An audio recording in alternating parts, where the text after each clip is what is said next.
Technology is essential for modern life. But as humans, and particularly as employees, far too many of us are drowning in it. What was supposed to improve our performance and productivity has become a rat's nest of software platforms and distractions that are killing performance, productivity, and well-being. Generative AI has only amplified the noise and the pace of change. The good news is, there's a better way. My guest is Rebecca Kirstein Resch. She's at the forefront of using humane technology to help humans thrive. We dig deep into the critical people and technology challenges facing leaders and organizations today, and the implications for the sustainability of their businesses and workforce. Welcome to the Working Well podcast, the show that explores the rapidly changing landscape of work and well-being. Each episode, we dive into the hottest topics in leadership, human flourishing, and the future of work. I'm your host, Tim Borys. Rebecca, it's so awesome to have you on the show. And after our last conversation, I'm excited to chat about technology and people and humanity and all the different amazing things that are happening in our world and how it impacts people, performance, business. How you been? I've been great. Thank you so much for having me. I'm excited for this conversation. It's going to be awesome. Now, quick little update on, we chatted in our last conversation about lots of different areas. We're going to talk a bit about the technology paradox today and tell me about what is the technology paradox? Yeah. What is the technology paradox? Well, I think we all feel it, whether we can put words to it or not. But I think we all know that technology is supposed to make our lives easier. And in many ways it does. It makes our lives easier, more connected, improves our productivity, does all these great things for us. But the paradox is that it also is causing us techno stress. We're checking, I don't even know how many platforms anymore. We're on a whole bunch of different platforms at work. We're on a whole bunch of different platforms in our day-to-day lives. We don't necessarily have a sense of what digital wellness is or what it looks like. We haven't been taught those skills. We just kind of fell into this world where technology was a part of everything that we do. And while it makes our lives better, it also significantly detracts from our well-being, our sense of connection and presence, and it's really hurting us in a lot of ways. And the good news is there's something we can do about it. There's a lot of things we can do about it.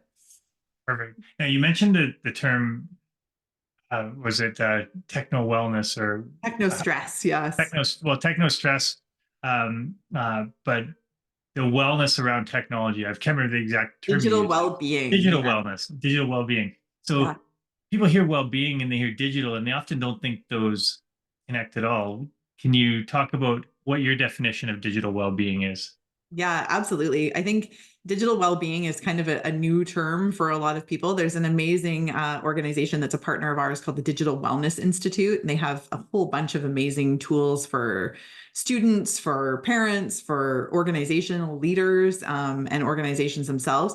And digital wellness is really about using technology in ways that enhance and improve our lives, but don't detract from, our experience as human beings. And I think there's a lot of ways, and they have an amazing definition that's probably far better than mine that I couldn't quote you if I tried.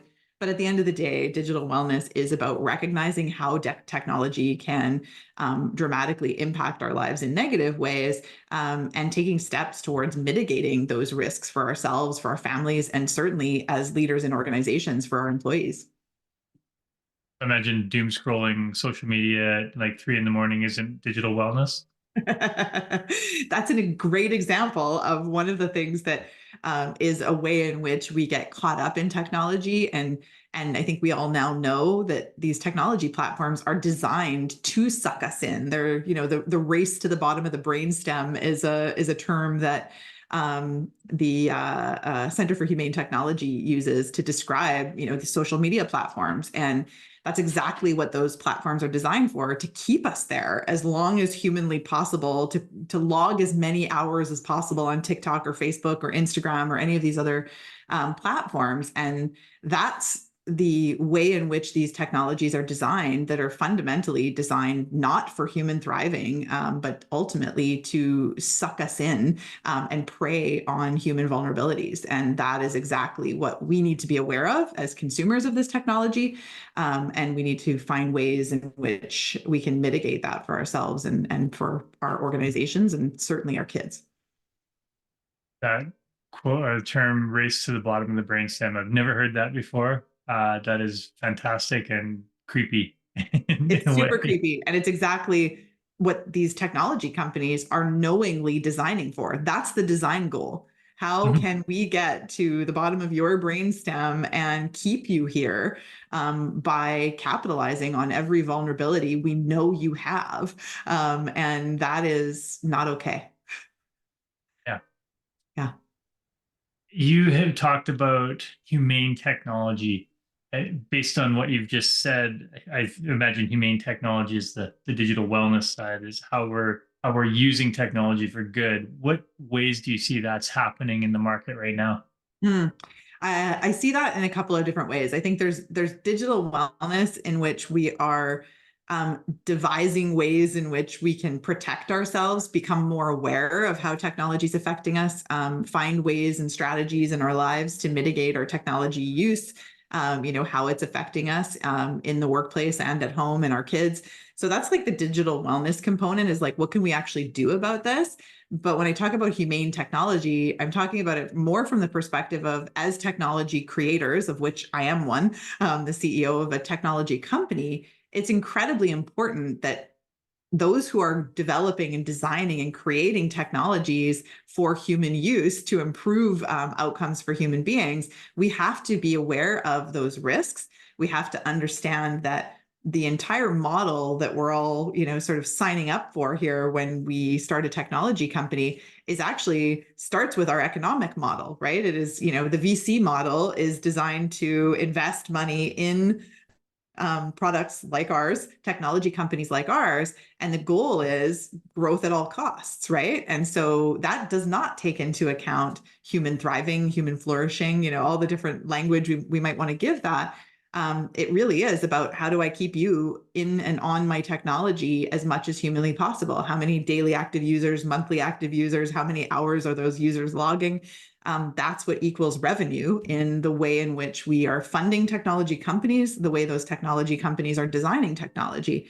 And so it's very difficult for a founder of a technology company like ours to build responsible, humane technology, because you have to go outside of that paradigm, and you have to find investors that believe in that, and you have to find customers that want to develop technology that actually supports people to thrive and mitigate some of those risks, especially when you're developing social technologies, of which ours is as a workplace technology, but it's certainly a social technology. And our goal is not to keep you there as much as humanly possible. Our goal is to help you get the knowledge you need and then get out into the real world and use that knowledge in application, solving problems with real humans in real organizations. And that doesn't fit the paradigm that we currently exist in, our current economic paradigm, and certainly the trap of technology companies it's designed for us to be extractive, and our technology isn't designed that way. It's designed for human thriving, and that is a bit of a paradox in and of itself. Yeah, and if we look at the bigger picture of technology in general, I totally get that economic model, and we see that in all the social media platforms out there. What areas have you seen where that race to the bottom of the brainstem is being used, but in a positive way to help people make positive behaviors rather than the doom scrolling at 3 in the morning? Absolutely. So whether we're talking about, meditation apps, lifestyle apps, exercise, all those kinds of things where, I'm getting a reminder right now on my Fitbit that I haven't gotten up in an hour and that maybe I want to get off my butt and move around, right? Those are the ways in which, these technologies that are designed to actually help us with behaviors that we acknowledge and agree to are positive for us, right? So I've decided to put this thing on my wrist, and I've decided I want to monitor my sleep, and I want to know how many steps I took today, and I want to know what my heart rate is, and I want to monitor those things over time. So that is something that I am knowingly allowing this technology to collect my data and compare it to other people's data and help me make better decisions about my health, because I know that when you and I are done talking, I need to get up and move around. And maybe I would have done that before I had the Fitbit on my arm, but I sure know I'm going to do it because it's going to buzz me and tell me that it's time to get up. And those kinds of things are ways in which technologies are designed to capitalize on that in ways that are not only positive for our health and well-being, but consensual. I've decided to do that, right? Whereas when you look at social media like technologies, there are so many ways in which you can't participate in our economy if you are not on social media as a business person. There are many ways in which you are socially ostracized as a young person if you are not on these social media platforms. And so it's become so embedded in our culture that it's not consensual anymore. It's something that you almost have to participate in many parts of the world and in many organizations, and certainly as young people out in the world, it's no longer optional. And that's a big problem.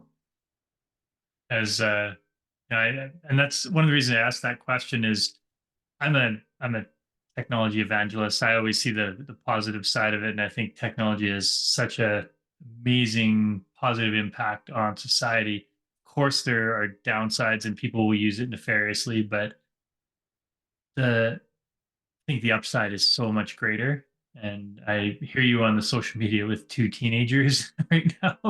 Totally. It's a bit insanity, and that's how teenagers communicate. And so the guardrails we have to set are pretty tight to make sure they're not having the negative impact, because we see that in some of their friends, and we see it in them when we let the guardrails off for a weekend or something. Yeah, It's like they get sucked down that rabbit hole very quickly. absolutely. And most young people are not thinking about the fact that their brainstem has been commandeered by this piece of technology. They're just excited to be in the loop with, their friends and, what's going on out in the world. And there's so many positive ways in which these technologies improve their lives that, often when we're teenagers, we're not thinking about the long-term effects of that on our brain or what it's taking us away from. And to be fair, most of us grown-ups are not doing that either. Fair It's enough. not just our kids. One of the topics we chatted a little bit about was the how technology can improve and reduce productivity. So, what are the things you're seeing in those areas? Yeah, this is one of my favorite topics because, of course, technology can improve our productivity. And this whole explosion of generative AI, there's nobody alive who isn't thinking about, ways in which AI is improving human productivity. But we're also inundated with technology. So the place we're at with technology in organizations right now, the last I checked in an enterprise, there was like over 300 software as a service SaaS applications that these organizations are paying for, that their employees are using. So many of these tools aren't integrated. We're constantly context switching.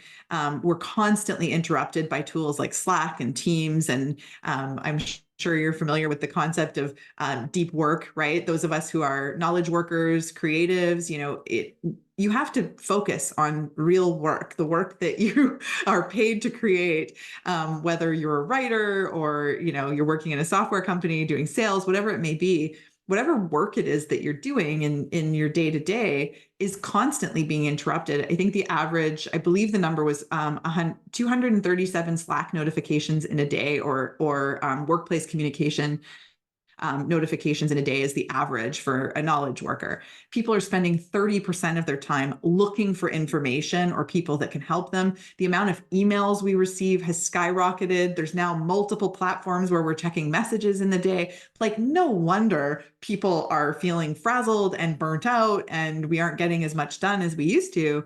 Productivity is not increasing in the way that we think it is. And this paradox is continuing to increase because while we're bringing on tools to improve our productivity, many of these tools impede the very productivity they're looking to improve by competing with each other for our attention. And so it is both an improvement to productivity in isolation, but when you combine it with all the other ways and all the other types of technology that we're using, it's actually dramatically decreasing our productivity. And all this context switching, we're not even taking into account in this conversation yet, the context switching and how long it takes our brain to recover from, oh, I was interrupted by a Slack message to help a coworker do X, and now I've got to get back on track with this thing I was doing over here, and how long it takes our brain to get back into flow when that's interrupted. And most of us are constantly interrupted throughout the day, and we don't have great practices, and our organizations that we're working for are not giving us the tools and the guardrails and the permission to disconnect. The other stat that came out of the recent studies done, I think it was Deloitte that did this one, that it was 11 hours that the average person was spending, knowledge workers again, on their workplace technologies. 11 hours a day. We're only supposed to be working 8 hours a day, and we're actually answering messages at 8 o'clock at night. We don't have policies around that. Our coworkers do it. Our boss sends us messages, so we feel like we have to respond. And as a result, we're always on. And that's a huge problem, and it's a big contributor to burnout and our decreasing well-being. Oh, absolutely. One of the best books I read, probably at least over a decade ago, probably 15 years ago now, is called The Myth of Multitasking. Yes. And yeah, and that was 15 or 20 years ago it was written. Yeah. It's things have exponentially increased since then. But yeah, the tasks, the cost of that task switching is just so high. So And high. I know the days when I feel most stressed are when I'm like, I've got 5% of 20 things done instead of 100% of one thing. And Yeah. it's like, Yeah. you get to the end of the day and you've been busy all day and doing stuff, but nothing's been done or accomplished. And it's just, Yeah. it's maddening. And then you repeat that day after day, and it's crazy. One of my favorite authors on the topic, well, actually, one of the co-founders of the Digital Wellness Institute, Amy Blankson, she calls it the tyranny of the urgent. And that is the world we are living in, is everything is constantly urgent. And how do you respond to that? How do you prioritize? How do you determine what is actually important and relevant to you? And I think there's just so many of us struggling with that day to day. And I think our digital wellness and digital balance is such a critical component, and we just don't do a great job yet. I have hope. The Digital Wellness Institute and other organizations like theirs give me hope that organizations are signing up to say, yes, this is a problem. We want to help people with it. And certainly in schools, and this is starting to happen, but not at all with the urgency that's required. Yeah. Yeah. We're not accountants and lawyers and entrepreneurs. We're firefighters. Exactly. Exactly. All day, every day. Yeah. You just need to put a pole in the office and the sirens and have a Dalmatian out front. We'll be good. I love it. And so one of the one of the things you mentioned before is the how, with all these interruptions and sources of information, whether it's online or within companies with 300 software programs and things like that, how do people get the right information at the right time without just using ChatGPT and hoping it's correct? I'm hoping it's correct. Such a good question. Well, I'm a little biased on this because this is certainly the area of technology that I work in for sure. But I think that is you're speaking about one of the other challenges that is now being created by sort of this explosion of generative AI. And so most people who work in larger organizations are seeing this start to become a part of their day-to-day work. There's a lot of people that are freaked out and fearful about AI taking their jobs. There's not a lot of leaders in organizations who are having that conversation with their people, and even describing the strategy that most of them don't have a lot of strategy around it. It's like, oh crap, we better keep up with our competitors and plug in these technologies that are promising to improve productivity, et cetera. And so we're seeing a lot of increase in technologies without decreasing or integrating or figuring out, the bigger picture strategy here. And so the more we keep piling on technology, the more we're stressing people out, not only with the fear of, is AI going to take my job, but with the constant barrage of new technologies. And I think we need to start thinking more minimalist and looking at what we can take away versus consistently adding.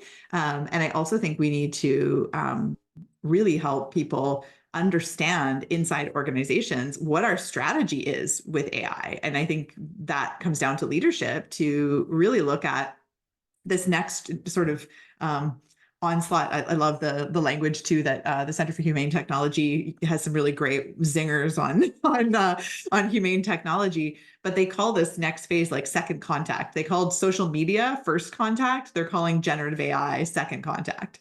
And second contact is like, okay, what did we learn from this explosion of social technologies and how dramatically they've really embedded themselves into every, in influencing elections, increasing teen, everything from teen anxiety to mental health to suicides, et cetera, you name it. Like there's a lot of things we can blame on social media that were really horrific for society. And we haven't figured that out yet. And now we're adding even more technology on top of that.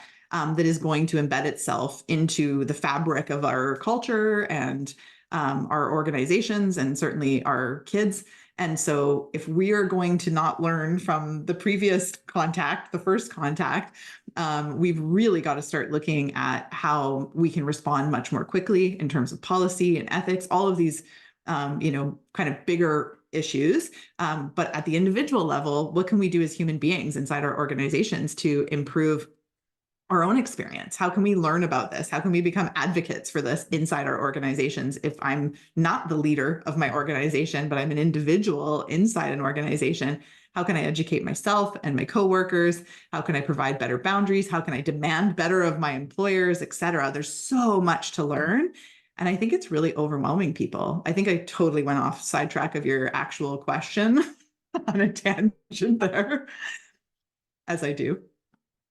Well, I wouldn't say you did. It's all related in the sense Yeah. as you said, where are we getting the information? Is it correct? How are we interacting with it? Yeah. How can, if we go back to the performance and productivity, Yes. how can we get people to perform better at what they're doing while Yeah. improving productivity, lowering the mental load it takes to find that information, the Yeah. stress that's associated with that, and allow them to free up time to do things they're actually good at doing. As opposed Yeah, to, which I think I started to answer that, and truthfully, I mean this is the problem that our organization is focused on is solving this human issue of how do we actually improve the day-to-day workplace with respect to technology for human beings so that human beings are actually flourishing in the workplace because of our technology, not in spite of it. And so when we're looking at that, one of the, sort of stats that we hang our hat on is that people are spending 30% of their day in knowledge workers. I mentioned this earlier, looking for information and for people that can help them. And so that's fundamentally what our technology supports them with. Is it's one thing to go to generative AI and to ask a question and maybe get the reply that you need, maybe not. Maybe it's out of date, maybe it's a hallucination, maybe you need to validate it. There's all kinds of challenges still with generative AI that we're working on and significantly improving every day. But we need humans in the loop. And not only does that take away the fear people have of, well, what's my value if all the answers can come from AI? That will never be true. We always will need human beings in the loop. So I'll give you an example for, you can go to generative AI, even if your generative AI is customized to your organizational knowledge, the stuff that's written down in an organization only represents 20% of an organization's knowledge. That's the average. So everything that it can crawl out and seek data from and return to you, not only might it be out of date or a hallucination or inaccurate, so the error factor is high, but how do we validate that? How do we know whether this is correct or not? how can we improve on that data? So AI is only as good as the data that we give it. And if we're only writing down 20% of the organization's knowledge, where's the other 80%? Well, it's in people's heads, because we couldn't possibly write down everything we know and all of our experience and insight and wisdom, even if you asked us to. But when I ask you a question, Tim, that's very specific to your knowledge and expertise, and I ask you that question, you can reply to me, and you can give me the knowledge that you have on that topic, backed by your insight, your wisdom, your experience that is unique to you. And when we create AI systems that allow people to do that across vast networks of people, then we can start to improve the generative AI data as well. And when those systems work together with real humans in the loop, that's what we're focused on building. And so that every question that AI can't answer, or that we need a human to validate or provide contextual knowledge on, that those systems actually do that really effectively and feed that good knowledge, trusted knowledge back into those systems to improve them over time. So that's the crux of what our company is focused on. And it's really about helping humans thrive. Yes, it's about improving productivity and, not wasting time and efficiencies and all of those great things that organizations care about. But the design goal is that we actually improve the lives of humans, by making their day easier, getting them what they need when they need it, and connecting them to other people to do that. At the risk of simplifying it. So Love basically it. creating a customized AI supported internal Wikipedia. Love it. Love this. Pretty, Love the simplification, because it's exactly that is the missing piece with generative AI, right? Is the trusted knowledge of people. And while you may not always be right, the reality is that when we have those public systems where knowledge is being shared in those ways, if somebody else says, "Well, yeah, Tim's right, but I have something else to add," and I respond to that and go, "Yeah, those are both right. And hey, here's what I learned," and we can start to share more of that, what we call tacit knowledge, the stuff that's so experiential. That's what's really going to improve these knowledge bases and AI systems, is the wisdom of real people that AI is just not capable of. and again, particularly customized to your business and field and customer base and whatever your Exactly. industry. Your curated systems for your organization, specific to you and what you do and who you serve, and the people in your organization. Well, and this really speaks to something that I'm passionate about, and one of the things that I've spent my career building is employee well-being, and not just employee well-being, human well-being, Mhm. human thriving. So one of the challenges that on the consulting coaching I do with organizations is engagement. So few employees are engaged, and there's a growing number that are actively disengaged, that are actually literally sabotaging the organization. Yeah. So h- how can companies, or what have you seen that companies can do to improve engagement in that way? Yeah, I really like this question, because I have been following the engagement thread for a really long time. And I think, first of all, we're not measuring the right thing. Engagement, you can absolutely be engaged and not be well as a human being and not be thriving. And so I think, we're measuring the wrong things. And I think we should be measuring things like employee well-being, and all the facets of, I love the human flourishing models that are out there that actually look at all these facets of well-being. And so I think we can be measuring with far better metrics, first of all. But most importantly is, like, these are huge cultural issues that often start, at the leadership level, so that if your leaders of your organization are kind of wringing their hands going, "Why is everyone disengaged?" The amount of people that are in a job that they don't feel has value to the organization, they don't understand how it achieves the greater goals and vision of the organization, they don't feel valued in that job. There was a study by BetterUp in 2023, and the number, I can't remember the stats on it now, but the number of people who felt like they had one person that they could trust and were connected to in their organization was so abysmally low. And people don't have, social capital in their organizations. They don't have friends. They don't have people that they trust. I mean, would you be disengaged? Would you go home to your family at night if your kids and your wife and everyone that you're surrounded by, didn't value you, didn't love you, you didn't feel connected, all of those things were true. I'm pretty sure you probably wouldn't go there every night after you finished your workday. And so why do we expect human beings to work in those kinds of environments? And so I think there's a lot of issues at the cultural level that we sort of look to the engagement metrics and go, okay, well, people are disengaged. It's more important to recognize why people are disengaged and how that relates to their well-being. And at the end of the day, when you look at the data, it's fundamentally clear that these are leadership issues of how we run organizations, command and control. People don't have autonomy. They don't feel like they're part of a team, all of these things. I mean, it's huge. They don't have psychological safety. They don't even feel like they could say this to anyone in the organization. So they're showing up and going through the motions to get a paycheck because there's nothing better that's come along. But that's how quiet quitting and the great resignation and all these things occurred, is because all of a sudden people woke up to the fact that maybe this isn't a healthy way to live.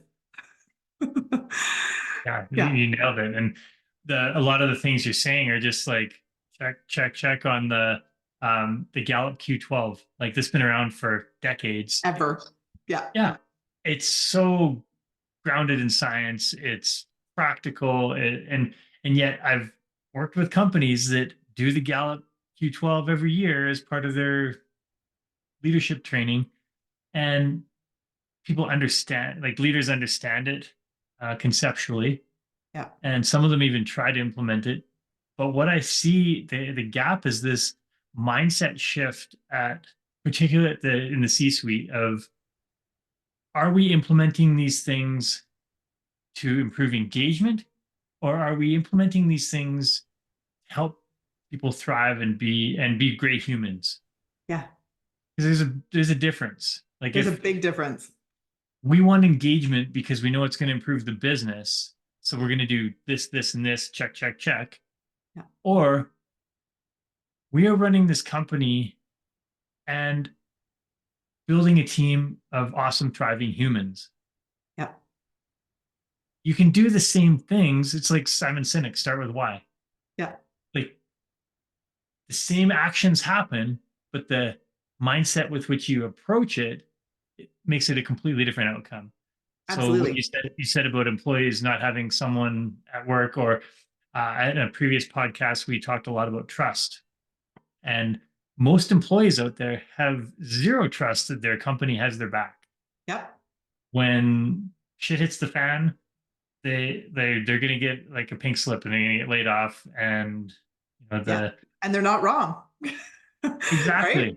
And they've watched it happen to their colleagues, and so it's so fundamentally broken the way that we approach leadership in, especially, these organizations that are dinosaurs that have been around for, 20, 30, 40, 50 years, when the way that we've designed the economy, the way that businesses have been built, it wasn't centered around care for human beings. It was centered around, how do we squeeze every drop of productivity out of these people and discard them when we're done? And that was the way the model was designed. And so no wonder we're running into this now. But guess what? The level of consciousness has raised amongst human beings, and our expectations of what's right and healthy and just have changed. And so I think the organizations that are going to still be here in another decade are the ones that recognize that leading with like real genuine care. If you're the CEO of a company and it is not obvious to your team members, to your community, to your, the stakeholders you serve, that you care deeply as a human being about them and about your impact in the world, I don't think you're going to be here.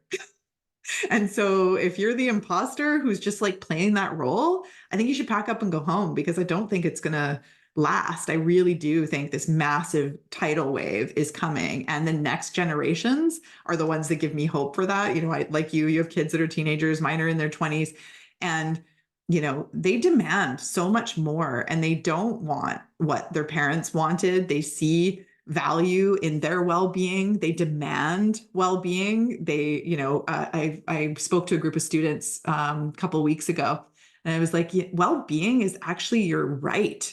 Like this, and they know that, they feel that. And I think they're starting to put language to that. They're looking to work for companies that make a social impact and actually prove that, and don't just say that in some mission statement somewhere. They're actually reading, quarterly reports and looking at what people are doing in the world and looking for inconsistencies with what companies say and what companies do. There's so much shift happening that I really think that we're at a really pivotal point where some of these companies that are, led in archaic ways that do not value human thriving are just not going to be here, because nobody wants to work for those companies anymore. Well, and you said a couple of things that really stuck out is the lot of shift happening. Yes, there's a lot of shift, and there's also a lot of shit happening. Yeah, Uh, both shit and shift. yes, the thing I feel we're in this gray area right now, or this transition phase where Yeah. companies get it, they understand that it's important, Mm-hmm. but I'd say 90+% of what I see out there is window dressing. Yes. It's marketing. Yep. It's stuff put in the ESG reports and the annual reports that are there to make it look good, but the day-to-day reality for people sitting in the bums and seats, we'll call it, Yep. is miserable. That's why people are starting to revolt. Yep. And I still see this almost denial from a lot of C-suite executives. It's like, wow, we're doing this, we're doing that, and yet on the flip side of the coin, they will say things that just show you that They they don't get haven't it. got it. Yeah. I had a conversation with who's the national head of like a management consulting firm, fairly large, well-known management consulting firm, and they're like a best place to work. And he flat out said to me on just a coffee call we were having, he's like, "Yeah, people need to know what they're getting into when they get into this industry." He's like, 15% of the people who get in make it because they can't put up with the workload and they can't hack it, and they're here to. They know it's a churn mill, and this is the company that has great benefits plans, and they've got all this, and they've checked all the boxes. Yep. But the mindset is you're going to come in as a MBA or fresh out of university, and we're going to work your ass off for 5 to 10 years, and if you survive, maybe you'll make partner. Yeah. And it's the whole law firm mentality. But this is 2024, Yeah. and the reality is a lot of people are not putting up with that, as you said. I've Yeah. had conversations with um, partners at law firms that are like, "Yeah, we're having a hard time getting new recruits from law school." And it's like, yeah, they're going into corporate law because they're not going into the private firm practice because they care about their well-being. They Yeah. don't want to be having heart attacks at 40. Nope. No, and they know, like, this is what our generation didn't know, when we were young and we didn't have access to the internet and like all of the data that is out there now. These young people know, and they're the ones getting royally screwed. Like, at least our generation, we're actually benefiting to some degree. And many of us in our 40s and 50s and 60s actually benefited from the pandemic financially. And, there's all these ways in which this inequity is continuing to perpetuate. And it's the youngest people that get the most screwed by the way the world has unfolded and the pandemic and all of this. And they know there's more coming, and climate change, and like no wonder, like, literally after the pandemic everyone is traumatized. and they're these young people in particular, like, they're not going to be able to buy houses. They're not going to, I look at my kids, and they have a reality that is uniquely and entirely different from any generation before them, and an awareness of that reality because of social media and the internet and all of the fabulous technology that we have. They have this awareness that they can't unsee, right? And they can't unexperience. And so, even there's an amazing book. A woman named Carolyn Swara wrote a book about trauma informed leadership. And I don't think you have any business being a leader of any organization in 2024 if you're not trauma informed. Because guess what? Most of your people have been through extreme trauma over the last 5 years. And if you don't even know and understand what that looks like and how that affects people and their performance and their productivity, and you're not caring on that level, like you just have no business being in that role. So we've got a ton of people in those roles who don't understand what is actually happening in the world. They're so out of touch with that because they financially benefited over the last 5 years. They're doing okay. They went off and sat on an island for a year while everyone else was, going through hell. And so there's a lot of, and that's not to say that everyone in those positions by any means didn't have a hard time during the pandemic. I'm not making light of that. However, I do think that it has dramatically affected groups of people significantly more than others, and certainly young people and people of color. The experience is not the same, and if we don't acknowledge that as leaders, I think we're in for a rude awakening that's already happening. You can see it Absolutely. unfolding. Yeah, and I love how you said trauma informed leadership. That a key part of that is understanding what trauma is and defining that, because I think for a lot of middle-aged white men particularly who are leading these organizations, Yeah. trauma means very different things, and they might be thinking in the traditional sense of trauma like major incidents or accidents, or not psychological Totally. trauma from systemic racism and inequities in our culture, and because they haven't experienced that to a Yeah. large extent. Yeah. And so to be able to open our mind about the different definitions of trauma and how it impacts people is critical. Yeah. Absolutely. Absolutely. And like, I'm shocked at how little that conversation is actually happening. And it's like, could you possibly be in a position where you're leading sometimes hundreds of thousands of people? And if you looked at the data and went, I wonder if some of these people who've experienced these things are on my team, probably. In fact, 100%.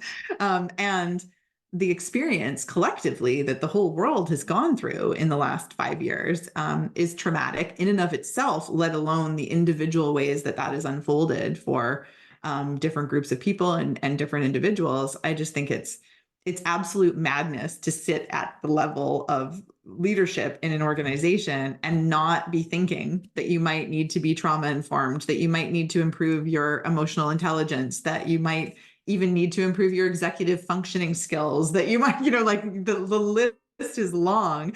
And these are skills none of us were taught growing up. And it's like, I'm looking at my kids in, learning about nonviolent communication in a school environment and, learning all these tools that I never learned by any means and had to teach them to myself along the way. But certainly, the 60 plus white guy who's leading most organizations was certainly never taught those skills, and in many cases has never gone seeking them. And living in the world we're living in today without those skills, you just don't have any business being a leader, in my opinion.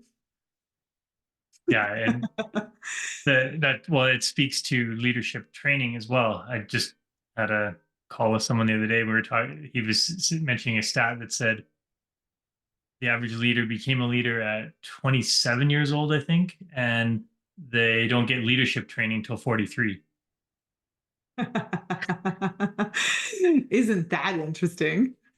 And what does And that leadership? what does that entail, that leadership Well, training? I was That's what that's I what I want could to know. say. And then, yeah, what does Yeah. the leadership training entail? Yeah. And Yeah. most leadership training is very technical, tactical in the role, and Yeah. not about trauma informed leadership and emotional intelligence. And there's much, much more of that, but people are accessing that way too late. in their career, and ideally you or have that before you become a leader. Right. And way too late in our lives. Like, why aren't we teaching kids that in school? Right. Like, these are the things that are actually going to make their lives so much better, and understanding themselves, understanding their own differences. Psychologically, and how their brains work. And like, I'm like, why would school be anything else? Like, why wouldn't we be learning about ourselves as individuals, and creating that level of self-awareness and self-regulation and all of those great tools that we can learn. And then how do you interact with other human beings, and develop psychological flexibility, and all these, like, these are the things that should be taught in school. But don't even get me started about that one. Yes, I know. And well, and that sort of brings us full circle, is how do we use technology for good to scale Mhm. that transformation, that learning through children all the way up into the workforce? Yeah, that is the question, and it is certainly the question we're working on at Inkley, is building the technology that is not only designed for human flourishing, but designing the tools that can actually help people access the trusted knowledge they need when they need it. Because you should be able to say, "Wow, Rebecca just said something about psychological flexibility. I've never even heard that term. I don't know what that is. What does that mean? How do I develop that? Where might I find tools that are actually effective?" All of those questions that you might have. We need to be making it easy for people to access the knowledge they need when they need it, and that is exactly what we're working on. So let's make life better for human beings by giving them access to the knowledge they need when they need it.